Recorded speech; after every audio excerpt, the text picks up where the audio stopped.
dreams. Then 3, I felt like dying, and then 4, I couldn't breathe. 5 months, you're still with me. I still play our songs in the car, and I still check my phone, think you're calling. I still sometimes pretend you're here when you're not. And I still wear your t-shirt to bed, and I still read the text you would send, and I still wish that you were here but you're not. I wish you're gone. Thought it'd be a little clearer after some time, and I would see only me in the mirror, but you're still here looking at me. So when you said forever, was it a lie? What did you mean? Was the story really over? You know in my book it was you and me.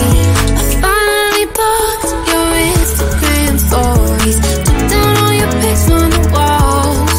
I thought that I'd want somebody to hold me. It's not like me to not move on. Mama, it was horrible, and yeah, I couldn't sleep. Then 2, I finally did, but you invaded all my dreams. Then 3, I felt like dying, and then 4, I couldn't breathe. 5 months, you're still with me. I still play our songs in the car, and I still check my phone, think you're calling. I still sometimes pretend you're here when you're not. And I still wear your t-shirt to bed, and I still read the text you would send, and I still wish that you were here but you're not. I wish you're gone. I still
true.